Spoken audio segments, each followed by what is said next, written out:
From the Columbus City Schools studios, welcome to Face Us. It's the show that connects families, community, and schools. Here are your hosts, Seneca Bing and Garima Woldemariam. Hey, friend. Hey, friend.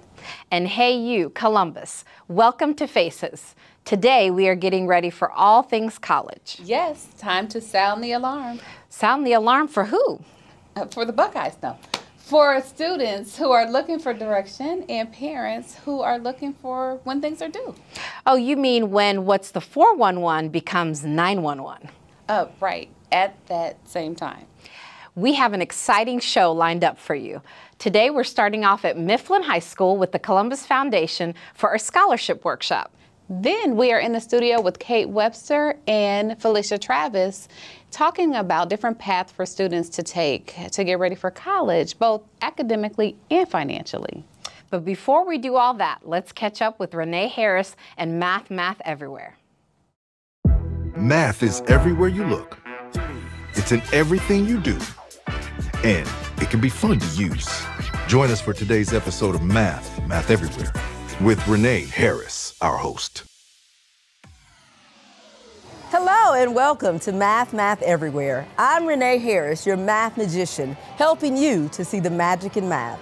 Today, we're at Skate Zone 71. We're on a field trip with Siebert Elementary students, and they're working on a STEM activity that incorporates STEM-related topics. So we're talking science, technology, engineering, and of course, math.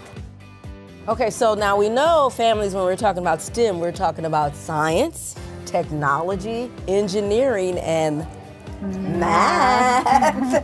So tell us a little bit about the activity you did with the students today. Okay, we measured a roller skate rolling on the wood floor with very little friction, and we measured the distance.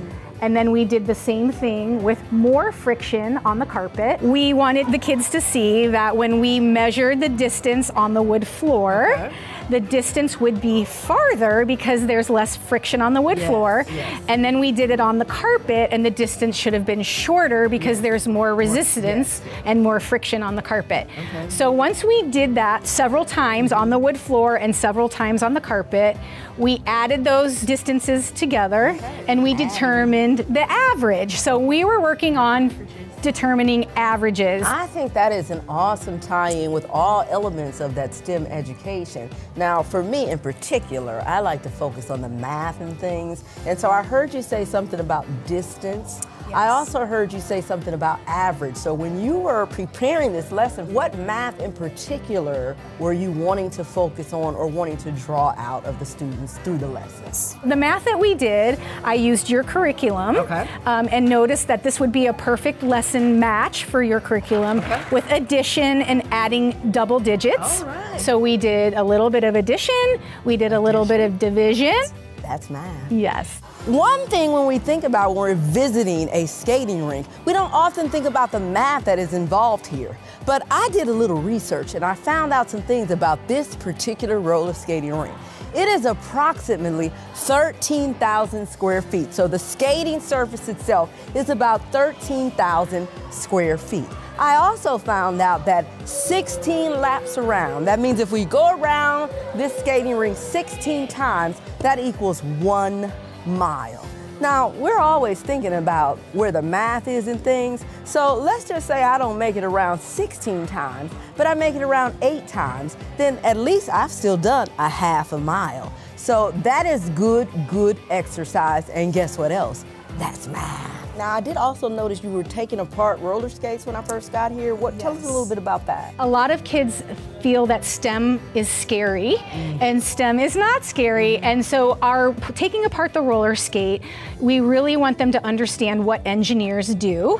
So we really focus on the engineering piece of taking apart a roller skate, reverse engineering a roller skate, and then putting it back together. And the kids tend to be fascinated by how well they actually do. They were very engaged with that activity. It seemed very fun. Well, thank you so much. So We're thinking about the roller skating rink families, and when we come out to the roller skating rink, of course, I love to always point out the math and things, but Carrie has done a fine job with helping us to point out all the STEM elements that the roller skating rink has to offer. Thank you so much, Carrie. We appreciate it. Thank you so much for coming. Yeah, we absolutely. Really enjoyed And we'll be back. Great, thank you. Yes. Remember, there's math everywhere. And here at Skate Zone 71, we talked about speed, we talked about distance.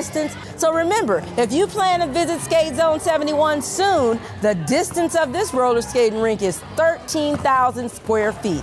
And 16 times around is 1 mile. You know what? I'm gonna go ahead and get my 16 laps in now. See you next time.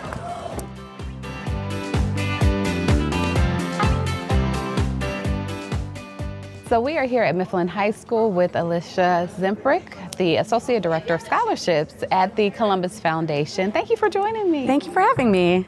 So it's fitting, right? I have the Buckeyes on, I'm a Buckeye, we're national championships, but we're not talking about that. What we are talking about is the scholarship workshop that just happened with some students. So let's start easy. Can you talk to me about the Columbus Foundation and your work there? Sure. The Columbus Foundation is a community foundation. It was started in 1943, and we work with members of the community to, in general, just make a better community for everyone who lives here. And I specifically work with scholarship donors who want to help students get to some kind of post-secondary program, whether that's a certification or a 2-year program or a 4-year program.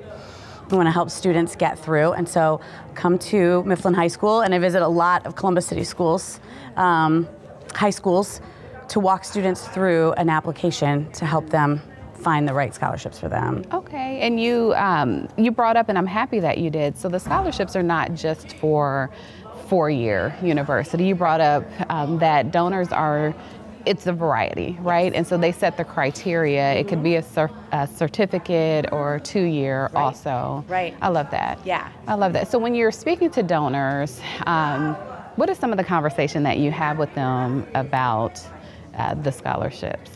So the Columbus Foundation has more than 300 scholarships, and each one has its own set of eligibility criteria and its own set of guidelines, which means we talk through with donors what is important to them, try to reach the students who are most reflective of what they want to support. So, for example, is it a student from the Mifflin, Linda McKinley community who is planning to attend an HBCU? There's a scholarship for that, James Preston Poindexter. And so we worked with the folks who created that scholarship to really figure out who are they looking to support and how do we make those guidelines as reflective of that as possible. We also help donors work through what's going to be the most beneficial to students. How do you support them financially when maybe they have certain things covered? Can we cover other expenses? Maybe we, instead of doing a 1-year scholarship, we do a renewable scholarship. So that's really how we talk with donors, to help make sure they have the information they need to create something that's going to be really effective for students and really gets to what they want to support. I love that. I love that. And so you talked about the different types of scholarships. So there's not just the 1 year, but there are some that, are they renewable up to 4 years or? We have lots of scholarships. Some are 1 year, some are 4 year, some are 2 year. Some of those are just going to be $1,000. Some are going to be $10,000. It's in the range of what the donor has created and what their intent was meaningful for them. We do this year have a new scholarship called the Betsy Rube Scholarship, and it is going to be able to support at least 2 Central Ohio students through full cost of attendance for all 4 years. So it's sort of a pilot year for that one, but it's really exciting because the difference between tuition and full cost of attendance is a big difference. And so being able to really enable a student to focus for all 4 years on their education, I think is pretty exciting. Wow, and you just talked about cost of attendance, and we like to make sure that we have tips, tools, strategies for our viewers and our families that are watching. And so, when we're thinking about college, that cost of, I'm happy that you mentioned the cost of attendance, because that also includes the dorms, right? The lab fees. Yes. Does that include books, or is it just those pieces? It is everything on the bill. Wow. So whatever the bill looks like at the end of the day, most students are going to have financial needs, so Pell will take care of a little bit of it, maybe some Ohio College grants, things like that. They may have other scholarships, and then we'll cover the rest with, yeah. And so that's a really exciting opportunity because students are already working very hard. You know, there's no, they still have to, you know, put in the work, get to school, apply, you know, continue on, make the grades, that kind of thing. So being able to help them with, you know, one small part to help them focus, I think it helps them in the long term. Yeah. I love that. And I love to hear that there are more donors that are considering the full experience for students and willing to support them with that. So we came in and you were in the middle of a scholarship workshop. So talk us through what that looks like for our students.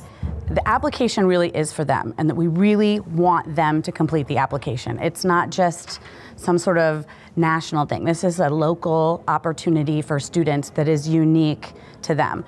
So walking them through the application really gives them, you know, 30 or 40 minutes to focus on what we're doing and to get some information about, get answers to questions maybe that seem, you know, off the wall. It also gives us the opportunity to review and learn. And definitely as I've gone through these, we've adjusted our application to make it a little bit easier for students because I don't know where they're gonna get caught up. So when they get caught, then we can figure that out and fix it. But I love that because you are working through the process as you're going, and you have the end users right in front of you, right? Right. So you can talk to them about what's working for them or how to support them more. Yes. So that's awesome. That's awesome. What has been some of the most rewarding parts of doing this work? The combination, though, really, of the donor being able to see their philanthropy at work in an individual who is being enabled to, empowered to really move forward in their education, whatever that means. Like the coming together of those two things is really rewarding. I mean, people are, you know, giving their hard-earned money to a student who is working hard to also, you know, be in a position to then maybe someday support other students with their hard-earned money. I mean, this is a generous gift, and students really, I think, are grateful, and it's great to just to see them and to meet students and to see how, at the end of the day, what seemed like, you know, maybe $1,000, you know, in 5 or 7 years when students are still paying off their student loans, that's cutting off a couple of months for them. So there's just an opportunity for real success there for students, just taking one piece of that puzzle away to make it a little bit simpler. When you're thinking about the people and the adults who are in the building, you have the school counselors. I know here at Mifflin they have the I Know I Can advisors. They have communities and schools. So the adults in the school, what advice would you give them, either with working with you or working with students? For working with me, I would say everybody's already killing it. We're doing great. Thank you for letting me come. Thank you for engaging.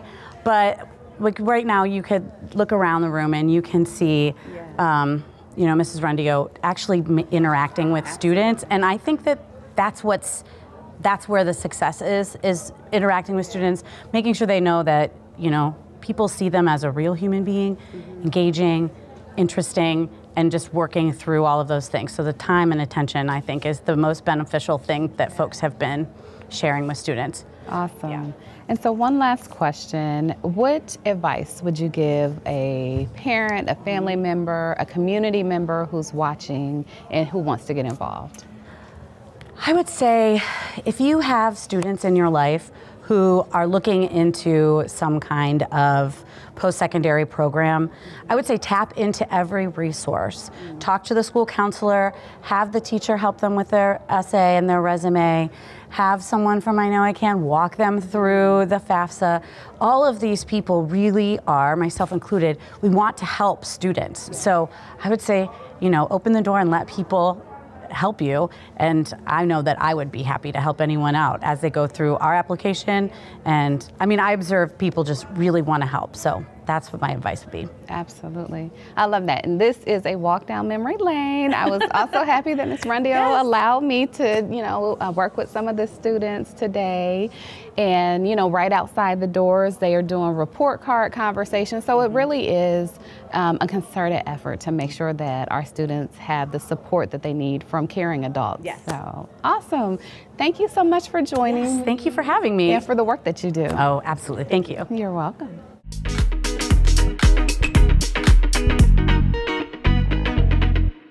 So as a former teacher and as a current parent whose child is getting ready to graduate, I'm really excited to talk about this topic with you all and how our youth are preparing for the future. So in front of me, I'm proud to have two brilliant resources, internal and community partners, to talk with us about education today. First, I have Felicia Travis, who is the Director of College Funding for I Know I Can. And then I also have Kate Webster, who is a District High School Resource Counselor for Columbus City Schools. So welcome both of you, and thank you for coming. Thanks for having us. Yeah, so let's dig right into it. So when we say college prep and college preparation, that can have a little bit of a different meaning in 2025. What does that mean to you all? Kate, we'll start with you. College prep can mean so many different things depending on what your goals are. As a student, or as a parent for your student. I think traditionally we thought about college prep as being a curriculum that prepares you for college, obviously. But there are different levels. So depending on your goals, college prep can mean something very different. Traditionally, we would say that college prep would be making the most out of the curriculum at your school. So to be really well qualified, especially if you are angling for a highly selective college or university, meaning a very competitive one to get into, you'd want to absolutely follow our Diploma of Distinction guidelines, which means not only 4 years of math and English, but also 4 years of science, 4 years of social studies, and at least 3 years of a foreign language.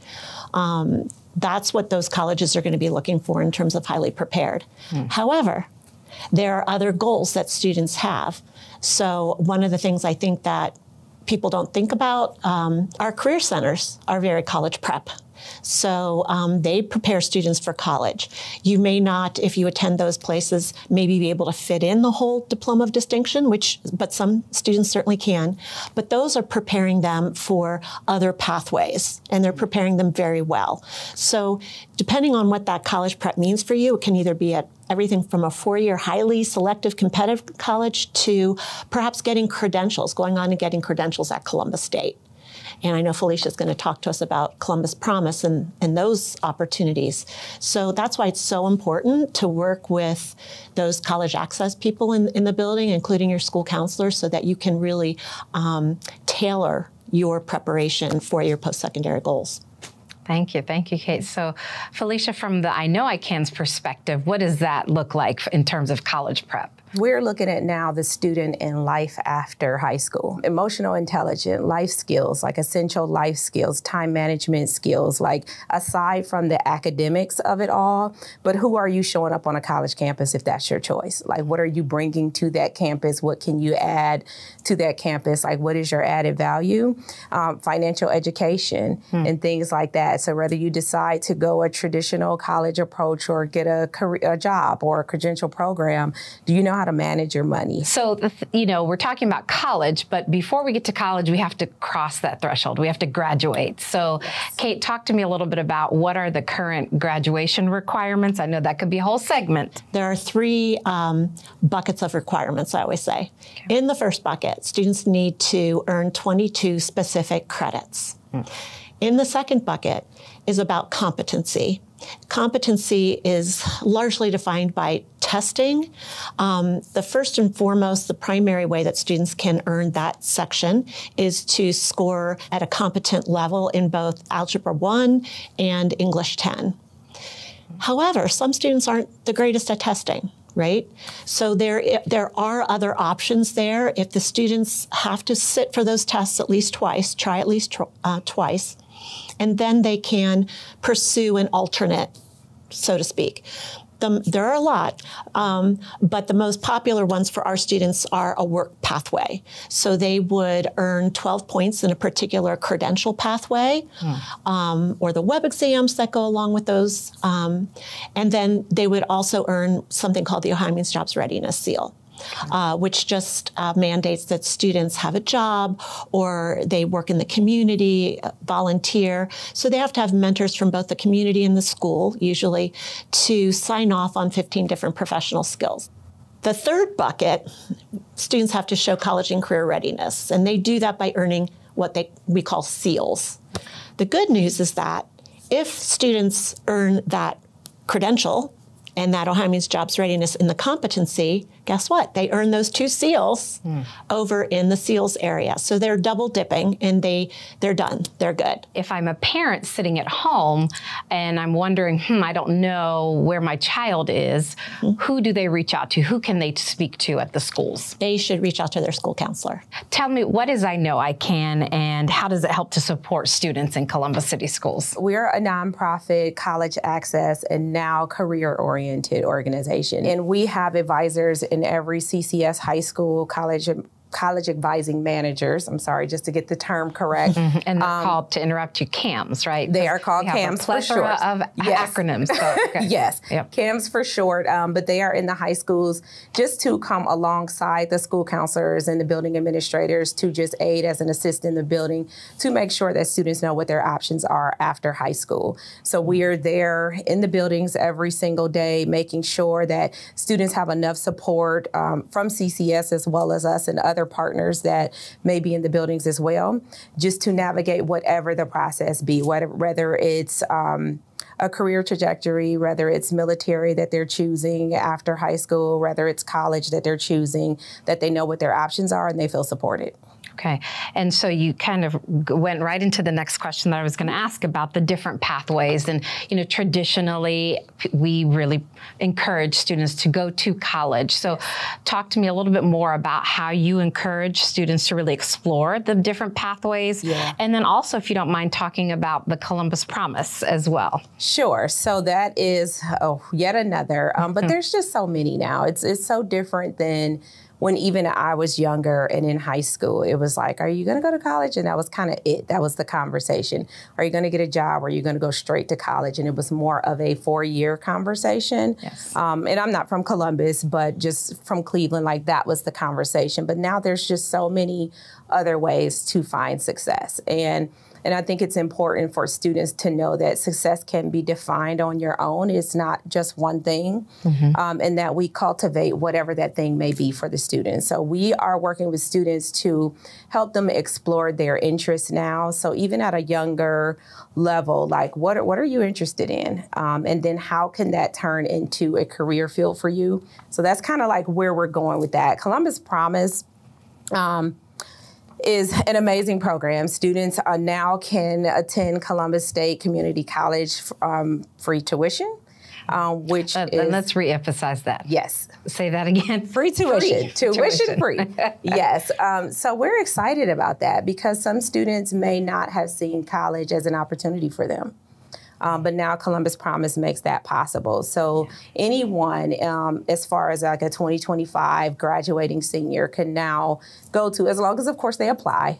This is all comes with the caveat of you got to do something to get something. So as long as you complete an application on time, turn in what you're supposed to turn in, and just kind of like go through that process, we're going to make sure that you feel supported. So they can go to Columbus State, enroll into classes up to 3 years. We're providing them, so Columbus State is providing them with wraparound support just to make sure that once you land on that campus, that there is a student in a seat and that they feel supported. So they're not just there and then don't know what to do. So we're making sure that they have some advising services, additional supports that may be on campus, career advising and things like that once they get there. College is very expensive. And so having that Columbus Promise, having that free option is great. But if that's not the best fit for a student, talk to me about the other scholarships. I Know I Can has a very notable scholarship called the I Know I Can Grant. It was formerly known as the Last Dollar Grant, but that was back when it was considered last dollar. But with the rising cost of college, that's not the last dollar anymore, and we do know that. So we have the I Know I Can grant, which again has been in existence since about 1988. I think we started that in around 1990 or so. Okay. That grant is $2,500. So we've recently increased that. It used to be $1,200 for many, many, many years, and we've just kind of doubled that here within the past year. So we're really excited about that, to be able to offer more dollars to students to go to college. That's grant in particular, you just have to have a 2.25 cumulative GPA coming out of high school, and the student must be Pell eligible. And of course, we'll talk about the FAFSA here soon, I'm sure. Yes. But students must complete that free application for federal student aid, get those results back, turn that in order to qualify for those dollars. We also have a Founders Scholarship. Our Founders Scholarship is our most competitive. It's up to $40,000 or even full tuition, depending on the university that the student is planning to attend. So we're really excited about that scholarship, because that's the one that students, it's really moving the needle for a lot of our CCS grads. So we award anywhere between an average of about 20 to 25 of those every year. So we're really excited about that. Now, that particular scholarship, a little bit more competitive, 3.0 cumulative GPA. Students must have attended CCS for 4 continuous years. That one does require 2 letters of recommendation, 2 writing samples, and then it also involves an interview process. So we bring the students in, they meet our board members, we get a chance to meet them, talk to them, just find out a little bit more about their story, about their journey, and like what their plans are for college, and then they can earn those dollars. So Founder Scholarship, I Know I Can grant, and Columbus Promise. So Felicia, you talked a little bit about the scholarships, and again, I know these are date sensitive. Can you talk to me a little bit about what are those deadlines so that our students and families don't miss out on them? Sure. So the very first one coming up soon is February 28th. It's a Founder Scholarship. So we are encouraging students to start writing those essays. Start with the writing prompts. They're on our website. Make sure you're asking your teachers, your principals, your guidance counselors. If you're going to ask them for a recommendation letter, you want to start now. Don't wait until the last minute on February 27th to ask them for a letter for February 29th. Please and thank you. Yes. But start that process now. Those applications are due. Everything is due on February 28th. I Know I Can grant application is due by May 15th, as well as Columbus Promise. And then there's another deadline for Columbus Promise that's later on in the summer for our summer graduates. Okay. Yeah. So you heard that. Mark those dates, because there are opportunities. And March 1st for Columbus Foundation. And then when you get those senior newsletters, I have a list of scholarships that are coming up. So there will continue to be scholarships for which students can apply even till the beginning of summer. Most of them are right now, though. Okay. So really take a look at those. And there's a lot of colleges still with rolling deadlines. So don't think you've missed the boat if you want to apply to another 4-year college or university. Yep. Are there any FAFSA deadlines that we should be aware of? Now. Everything is right now. Okay. Everything is right. Yeah, they should get going. Yeah. And sometimes we say the early bird gets the worm. Early bird does get the worm. I think priority deadline is February 15th, but that does not mean you cannot apply after that. Right. And just to make mention, I Know I Can does offer FAFSA workshops. We have a list of those on our website as well, where you can come to one of your local area high schools and we can sit down with you one-on-one and help students and families navigate that process. We have so much great information that you shared, and the beauty, I think, of the message is also that our young people don't have to do this alone in isolation. We've got high school counselors, we've got I Know I Can, they've got a family, they've got community partners. So main message being, we're here for our families and students. I appreciate you all for being here and speaking with me today. Thank you all. Thanks. Thanks for